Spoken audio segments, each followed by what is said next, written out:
أعوذ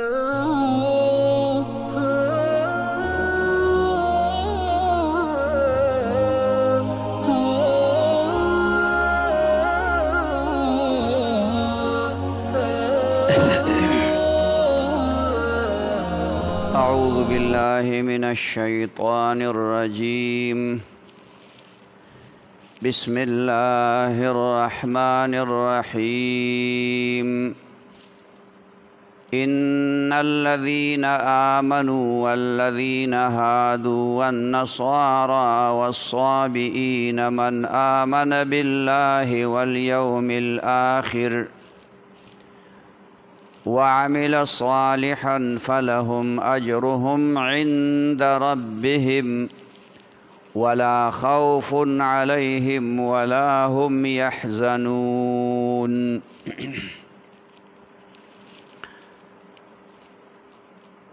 دین مخکی آیاتونو کې او رستو د دې آیاتنا د بنی اسرائیلو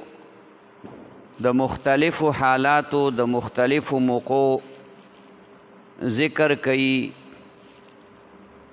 د مینز آیات کې اللہ جل شانہ عام اعلان د خلقو توکو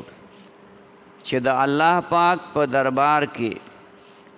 د الله پاک قانون او د عدل او د انصاف دی. سوکم چې دا سیوی کا هغه د هر ډلې قبیلې سره تعلق ساتي خو چې په الله ایمان راوړي په ورځ د آخرت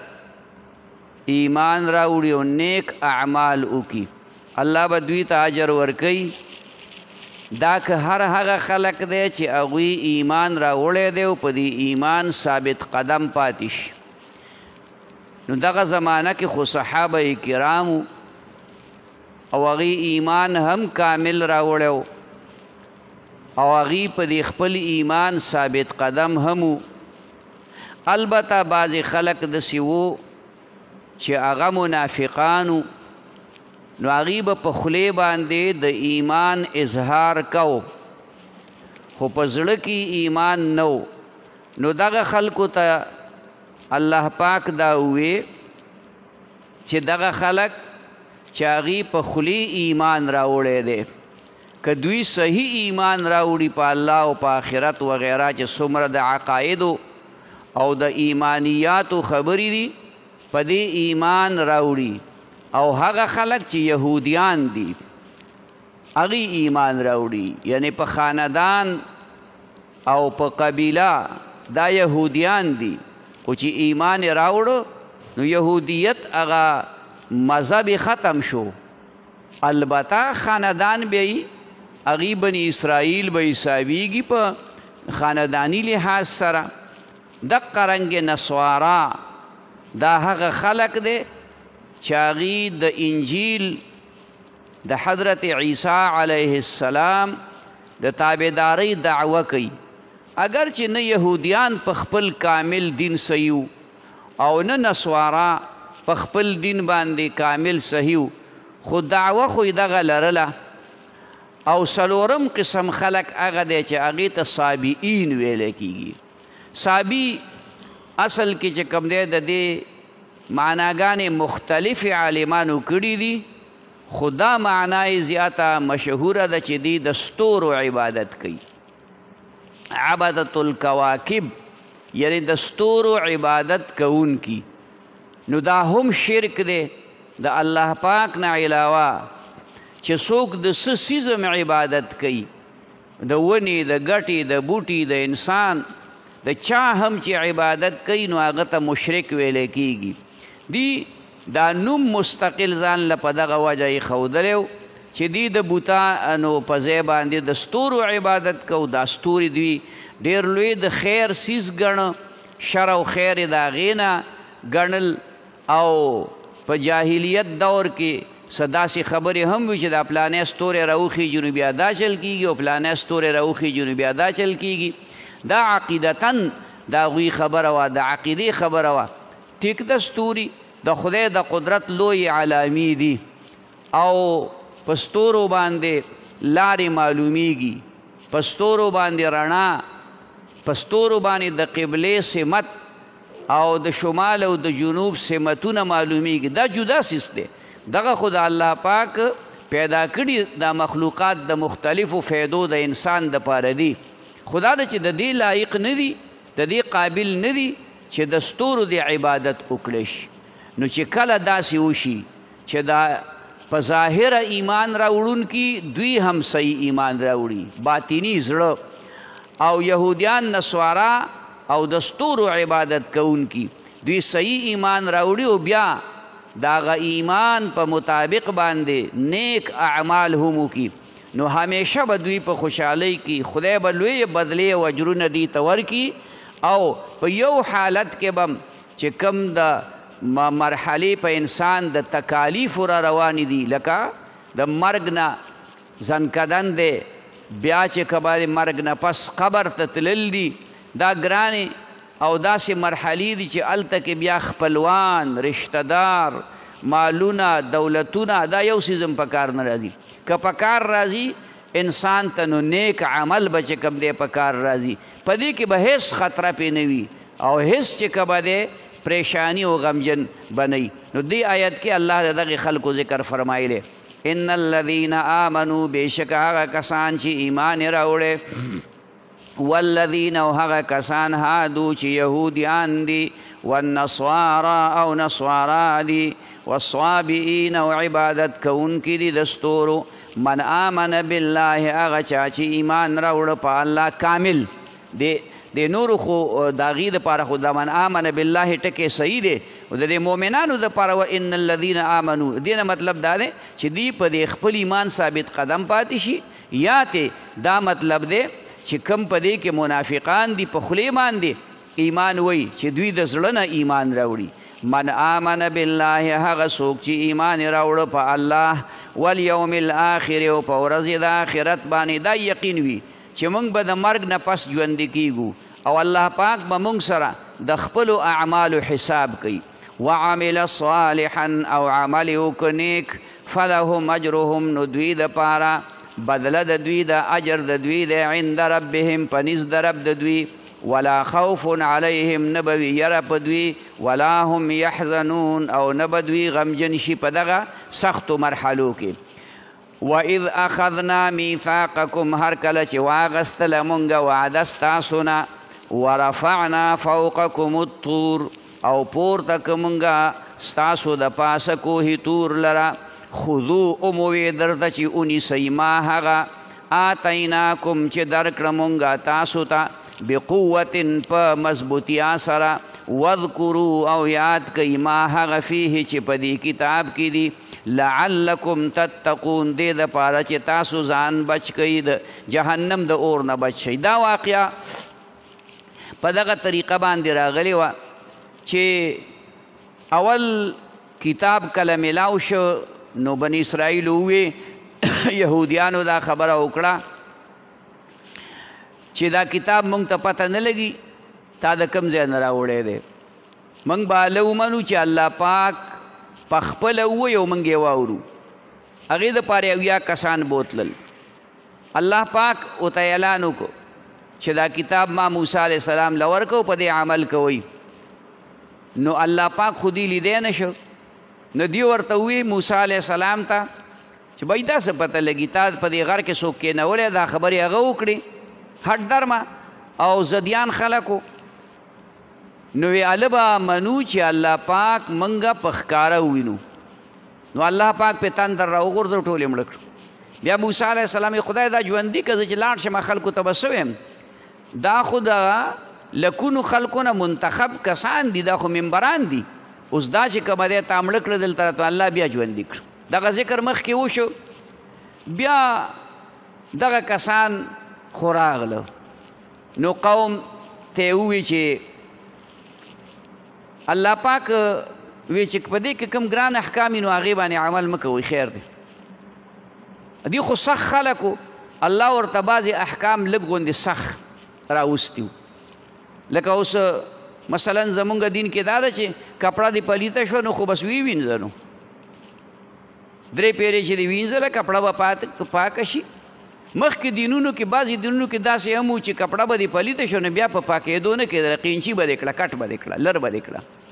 تر دې چې په بعضو روایتونو کې داسې هم راغلي چې بدن به دې پلیت شي نو هغه ځای سرمن به دې پرې کوله دا ډېر سخت حکم و خو دا سخت حکم ځکه و چې دا خلک انتهایی زدیان خلک و دی په وړه وړه خبره د پیغمبر مخالفت به کوو ښکاره ښکاره معجزې به ورته هغه راوړې او د هغې د پاسه به دوی چې کوم دی نو نافرماني کو او نافرماني څه ګستاخي به یې کوله یو سړی خبره نه مني نو یو ډډې ته شي نو دوی به ورسره ګستاخي هم کوله نو چې کله دا خبره وشوه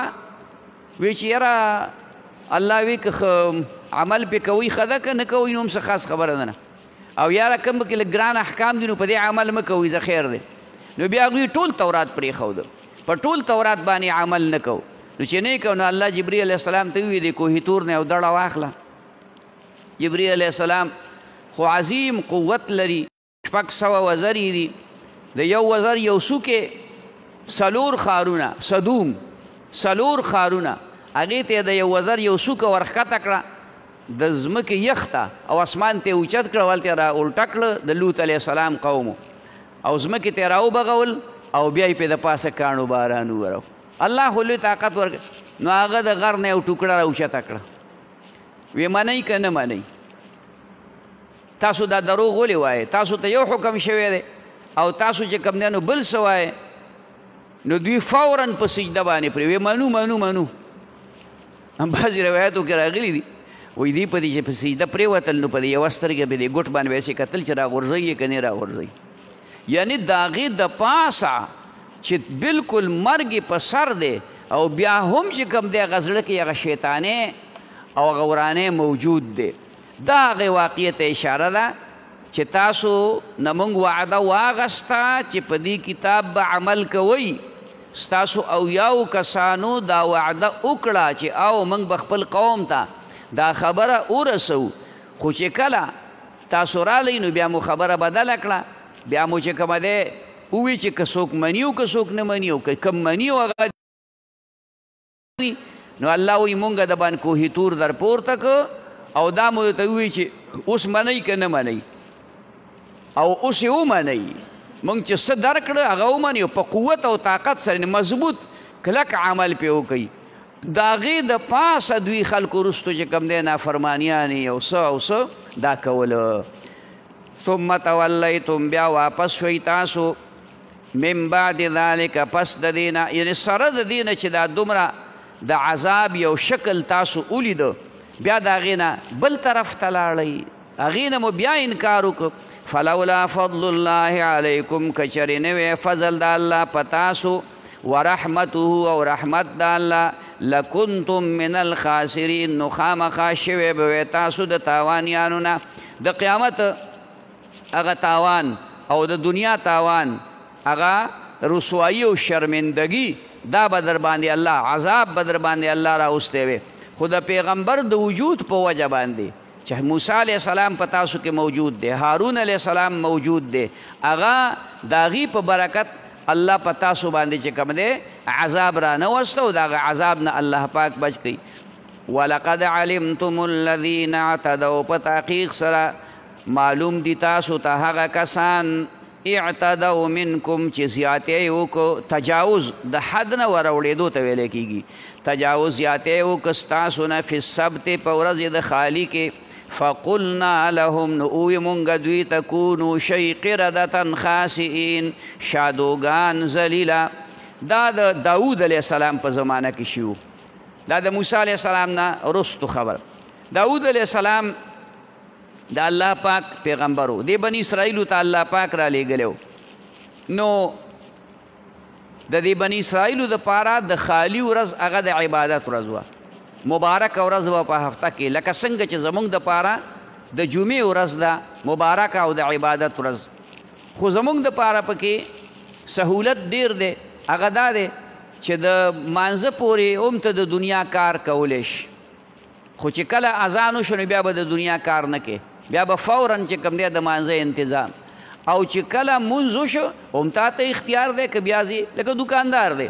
نو دی د مثلا د 11-12 بجو پورې هم دوکانداري وکړي بیا د مانځه دپاره یې دوکان بند کړي بیا دې چې کبه دی نو دی راشي مونځ دې وکړي د مانځه نه فارغ شه بیا دې لاړ شي خپل کار دې کوي دوکان دې کولاو کړي بل څه کوي بل څه کوي دا زمونږ په شریعت کې د جمعې ورځ زمونږ دپاره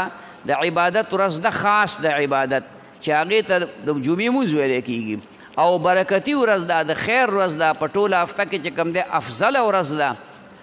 خو ټوله ورځ بهتره ده خو عبادت پکې په لږ ټایم کې دی په دغه ورځ باندې یو دعا الله قبلی او بهتر ټایم د هغې دعا قبلېدو دپاره د مازدیګر نه تر د نور پرېوتو پورې دغه ټایم دی هغې خلکو دپاره د خالي ورځ دا د عبادت و خو هغه داسې وه چې دوی به ټوله ورځ عبادت کو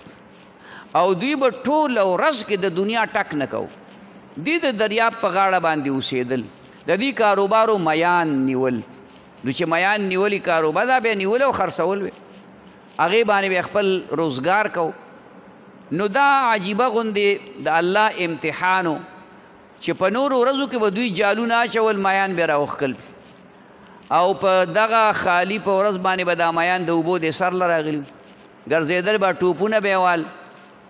نو دوی به ورته ټینګېدل نه نو دوی داسې چلو کو چې د دې خالی په ورځ باندې به ډنډونه کنستلي وو غټ غټ د دریاب په غاړه او د هغې نه یې لښتي راوستي نو دا میان به په دې لښتو کې راله میان خو په وچه نه شي تللی دغه یې وله سړک جوړ کړی نو په دې اوبو کې به راله دې ډنډونو ته دا خو غټ غټ حوزونه وو نو بیا به دوی ولګېدل دا ورخ به یې ورته بند کړ چې ورخ به یې بند کړ نو دا میان خو به واپس بیا نه شو تللی میان خو په وچه باندې نه شي تللی نو بیا به د اتوار په ورځ باندې جالونه واچول نو چې کم میان به دوی د اتوار په ورځ نیول من میان به نیول نو بیا به 15 منه ونیول 2 منه به ځکه چې د خالی په ورځ خو به ډېر زیات میان نو موږ خو ښکار نه دی کړی د خالی په ورځ دا حیله دا غلطه حیله ده شریعت کې د نارواو دپاره حیله دا ناروا ده نارواو دپاره سړی حیله کوي نو دا ناروا حیله ده جایز دپاره حیله شریعت مو ویلی دي لکه اوس مثال په طور نبی علیہ السلام وایي چې تاسو یو سیز خرڅوئ که نه په جنس هم جنس دغه غنم په غنمو خرڅوئ جوار په جوارو خرڅوئ نو لاس په لاس به خرڅوئ قرض به پکې نسیا به پکې نه او دا ده چې وزن به یو شانتي سیر غنم به په سیر غنمو باندې خرڅې سیر کجوري به په سیر کجورو باندې خرڅې رسول الله مبارک دې دپاره طریقه ښودلې ده چې په دې هر څیز کې خاو خراب وي په کجورو کې اعلی قسم کجوري وي او کمزوري قسم کجوري وي د هغې دپاره دا حیله وښودله چې ته یو سړي ته 2 کیلو کجوري ورکه هلکه دا 2 کیلو کجوري په 200 روپۍ دا ته واخله زمانه اوس ماله د 200 روپو اعلی کجوري راکه دې ته حیله وایي دا په شریعت کې شته رسول الله مبارک دا طریقه یو صحابي راغی ویا رسول الله ما کجوري واغستې په 2 سیره کجوري مې سیر کجوري واغستې نبی رسول الله تا خو سود وکړو ویا رسول الله زما کجوري کمزوري وي ردي کجوري وي او چې ما کمې واغستې هغه اصلي کجوري وي روغې مزېدارې وي نه تا به داسې کړی وی چې دا 2 سیره کجوري به دې په هغه دوکاندار په پیسو خرڅې کړی وی بیا به دې ورته ویلی وی چې د دغې پیسو اوس ماله کجوري راکا خیال کې راله دا تدبیر دا جایز دی او نور د ناجایزو دپاره چې کوم دی تدبیرونه نه کېږي چې ته نعوذ بالله د شرابو دپاره څه حیله جوړه کړې چې یاره زه بس مړ کېدمه که شراب مې نه وی څکلی دا چل کېده هغه چل نه دا دپاره حیلې میلې چې کوم دی نو نشته به هر کیف دا حیله دوی وکړه چې حیلې وکړه نو بیا څه وخت داسې راغی چې مکمل دغه شروع ښکار د خالي په ورځ به هم جالونه ایشتل نو داود علیه السلام هم منې کړه او په دغه خلکو کې چې کوم علما صلحا نیکان خلکو هغوی هم منې کړه وی ظالمانو دا تاسو څه کوئ هلاکېږئ تباه کېږئ بیا چې کله دی خبره ونه منله نو د نیکانو خلکو صالحانو خلکو هغوی ولګېدل په دې کلي کې دیوال وکړو دغه ناکاره خلک یو طرف ته کړل او دا صالحان او ښه خلک دا دی بل طرف ته شو یو بل سره بالکل روزګار یې پرېښودی تاسو سره موږ روزګار نه کوو تاسو د خدای نافرماني کوئ تاسو د پیغمبر نافرماني کوئ یو ورځ چې دوی سار پاسېدل دا نیکان صالحان خلک عبادت له دا ګاونډیانو په ګاونډ کې خاموشي کش کړپ نه و خو سچ واقعیت دي څه چل شوی دی داسې پسې ورښکاره شو چې ورښکاره شو هغه د دې بوډاګانو نه الله تعالی خنزیران جوړ کړي او د دې ځوانانو نه الله تعالی شادوګان جوړ کړي نو رامنډې کړې نو د دې دا خو یو بل سره خپل خلک او بل څوک خو نه و که نه تره تربوران او خپل خپلوانو رامنډې کې د دې په خپو کې ورغړېدل او ژړل وې بیا یې څه ویلی خو نه شو خدای ته خنزیر جوړ کړی و نو ژبه بنده وه خدای ته شادو جوړه کړې وه نو ژبه یې بنده وه 3 ورځې ژوندي و بیا الله تعالی مردار کړه دا هغه خبره ده چې دې واقعه کې ذکر کوي ولقد علمتم الذين اعتدوا په تحقیق سره معلوم دي تاسو ته هغه کسان چې زیاتې وکړو منکم ستاسو نه فی السبت په ورځې د خیالي کې فقلنا لهم نو ووی مونږ دوی ته کونو قردة خاسئین شی شادوګان ذلیله فجعلناها نکالا نو وګرځو مونږ دغې لره عبرت لما د پاره د هغه خلکو بین یدیها چې مخې ته د دوی نه په هغه وخت کې چې موجود و د هغې خلکو دپاره عبرت شو چې هغې د نافرمانۍ نه بیا ځان بچ کړو وما خلفها هغه چې رستو دي د دوی نه یعنې د زمونږ خلکو دپاره قیامته پورې چې څومره خلک راتلونکي دی د هغوی دپاره دا عبرت دی چې د خدای د نافرمانۍ نتیجه شکل بدلیدل دي نو دا شکل به اوس نه بدلیږي ځکه چې رسول الله مبارک دعا فرمایلې ده چې خدای زما په امت کې فسخ مسخ دا مراوله نو دا به نه راځي خو د قیامت کې به بیا چې کوم دی د دې خلکو چې کوم بې دینه حیلهګر یا نور څه هغه د هغې شکل به الله بدلی وموعظة للمتقین او دا وعظ دی د پاره د متقیانو ان الذين آمنوا بشک هغه کسان چې ایمان راوړه والذین هغه کسان آهادو چې یهودیان دي والنصارا او نصارا دي والصابئین او عبادت کوونکي دي د ستورو من آمن بالله هغه چا چې ایمان راوړه په الله والیوم الاخر او په ورځ د آخرت باندې وعمل صالحا او عمل وکړ نیک فلهم اجرهم دی دپاره اجر د دوی دی عند ربهم په نزد د رب د دوی ولا خوف علیهم نه به وي یره په دوی ولا هم یحزنون نه به دوی غمجن شي واذا اخذنا میثاقکم هر کله چې واغستله مونږ وعده ستاسو نه ورفعنا او پورته که مونږ فوقکم الطوره د پاسه ستاسو کوهي تور لره خذو ونیسئ ما هغه آتیناکم چې درکه مونږ تاسو ته بقوت په قوت سره په مضبوطیا سره واذکرو او یاد کوئ ما هغه څه فیه چې په دې کې دي لعلکم تتقون دې دپاره چې تاسو ځان بچ کوئ ثم تولیتم بیا واپس شوي تاسو من بعد ذلک پس د دې نه فلولا فضل الله علیکم کچرې نه وی فضل د الله په تاسو ورحمته او رحمت د الله لکنتم من الخاسرین نو خامخا شوی به وی تاسو د تاوانیانو نه ولقد علمتم الذین اعتدوا په تحقیق سره معلوم دي تاسو ته هغه کسان چې زیاتې وکړه منکم ستاسو نه فی السبت په ورځ د خیالي کې فقلنا لهم نو وی مونږ دوی ته کونو شی قردة خاسئین شادوګان ذلیله فجعلناها نکالا نو وګرځو مونږ دې واقع لره عبرت لما بین یدیها د پاره د هغه خلکو چې موجودو په دغه وخت کې وما خلفها او د هغه چې رستو دي د دې نه وموعظة للمتقین او دا نصیحت دی وعظ دی د پاره د متقیانو صدق الله العظیم ربنا آتنا في الدنيا حسنة وفي الآخرة حسنة وقنا عذاب النار اللهم احسن عاقبتنا في الأمور كلها واجرنا من خزي الدنيا وعذاب الآخرة وصلى الله تعالى على خير خلقه محمد وعلى آله وأصحابه أجمعين آمين يا رب.